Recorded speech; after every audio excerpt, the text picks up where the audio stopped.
پناہ مانگتا ہوں میں اللہ کی شیطان مردود سے۔ شروع اللہ کا نام لے کر جو بڑا مہربان نہایت رحم والا ہے۔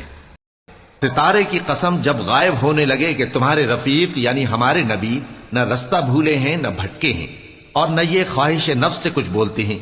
یہ قرآن تو ایک وحی ہے جو ان کی طرف بھیجی جاتی ہے، ان کو نہایت قوت والے نے سکھایا یعنی جبرائیل نے جو طاقتور ہیں۔ پھر وہ پوری طرح بیٹھے جبکہ وہ آسمان کے اونچے کنارے پر تھے، پھر وہ قریب ہوئے، پھر مزید نیچے آ گئے تو وہ 2 کمان کے فاصلے پر ہو گئے یا اس سے بھی کم۔ پھر اللہ نے اپنے بندے کی طرف جو حکم بھیجا سو بھیجا۔ جو کچھ انہوں نے دیکھا ان کے دل نے اس کو جھوٹ نہ جانا۔ کیا جو کچھ وہ دیکھتے ہیں تم اس میں ان سے جھگڑتے ہو؟ اور انہوں نے اس کو یعنی جبرائیل کو ایک اور بار بھی اترتے دیکھا ہے سدرۃ المنتہا کے پاس۔ اسی کے پاس ہمیشہ رہنے کی بہشت ہے، جبکہ اس بیری پر چھا رہا تھا جو چھا رہا تھا۔ ان کی آنکھ نہ تو اور طرف مائل ہوئی اور نہ حد سے آگے بڑھی۔ انہوں نے اپنے پروردگار کی قدرت کی بہت ہی بڑی بڑی نشانیاں دیکھی۔ بھلا تم لوگوں نے لات اور عزا کو دیکھا اور تیسری مورتی یعنی منات کو؟ مشرکو، کیا تمہارے لیے تو بیٹے ہوں اور اللہ کے لیے بیٹیاں؟ یہ تو بہت ہی بے انصافی کی تقسیم ہوئی۔ وہ تو صرف نام ہی نام ہے جو تم نے اور تمہارے باپ دادا نے رکھ لیے ہیں، اللہ نے تو ان کی کوئی سند نازل نہیں کی۔ یہ لوگ محض خیال و گمان اور خواہشات نفس کے پیچھے چل رہے ہیں، حالانکہ ان کے پروردگار کی طرف سے ان کے پاس ہدایت آ چکی ہے۔ کیا جس چیز کی انسان آرزو کرتا ہے وہ اسے ضرور ملتی ہے؟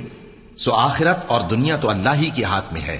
اور آسمانوں میں بہت سے فرشتے ہیں جن کی سفارش کچھ بھی فائدہ نہیں دیتی مگر اس وقت کہ اللہ جس کے لیے چاہے اجازت بخشے اور سفارش پسند بھی کرے۔ جو لوگ آخرت پر ایمان نہیں لاتے وہ فرشتوں کو لڑکیوں کے نام سے موسوم کرتے ہیں، حالانکہ ان کو اس کی کچھ خبر نہیں۔ وہ صرف خیال و گمان پر چلتے ہیں، جبکہ خیال و گمان حق کے مقابلے میں کچھ کام نہیں آتا۔ تو جو ہماری یاد سے روگردانی کرے اور صرف دنیا ہی کی زندگی کا خواہاں ہو، اس سے تم بھی منہ پھیر لو۔ ان کے علم کی یہی انتہا ہے۔ تمہارا پروردگار اس کو بھی خوب جانتا ہے جو اس کے رستے سے بھٹک گیا، اور اس سے بھی خوب واقف ہے جو رستے پر چلا۔ اور جو کچھ آسمانوں میں ہے اور جو کچھ زمین میں ہے سب اللہ ہی کا ہے، اور اس نے خلقت کو اس لیے پیدا کیا ہے کہ جن لوگوں نے برے کام کیے ان کو ان کے اعمال کا بدلہ دے، اور جنہوں نے نیکیاں کی ان کو نیک بدلہ دے۔ جو صغیرہ گناہوں کے سوا بڑے بڑے گناہوں اور بے حیائی کی باتوں سے اجتناب کرتے ہیں، بے شک تمہارا پروردگار بڑی بخشش والا ہے۔ وہ تم کو خوب جانتا ہے۔ جب اس نے تم کو مٹی سے پیدا کیا اور جب تم اپنی ماؤں کے پیٹ میں بچے تھے تو اپنے آپ کو پاک صاف نہ جتاؤ۔ جو پرہیزگار ہے وہ اس سے خوب واقف ہے۔ بھلا تم نے اس شخص کو دیکھا جس نے منہ پھیر لیا اور تھوڑا سا دیا پھر ہاتھ روک لیا؟ کیا اس کے پاس غیب کا علم ہے کہ وہ اسے دیکھ رہا ہے؟ کیا جو باتیں موسیٰ کے صحیفوں میں ہیں ان کی اس کو خبر نہیں پہنچی؟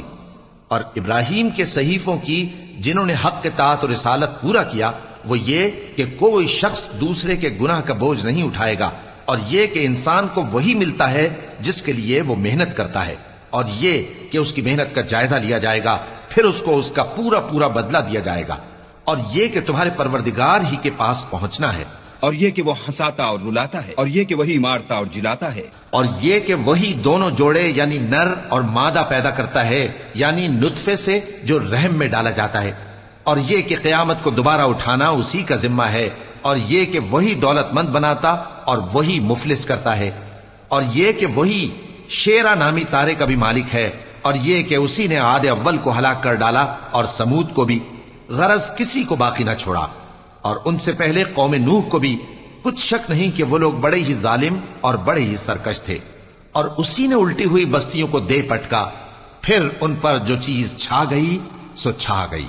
تو اے انسان، تو اپنے پروردگار کی کون کون سی نعمت پر جھگڑے گا؟ یہ پیغمبر بھی پہلے کے خبردار کرنے والوں میں سے ایک خبردار کرنے والے ہیں۔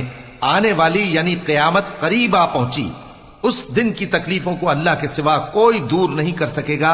اے کافرو، کیا تم اس کلام پر تعجب کرتے ہو اور ہنستے ہو اور روتے نہیں؟ اور تم غفلت میں پڑے ہو تو اللہ کے آگے سجدہ کرو اور اسی کی عبادت کرو۔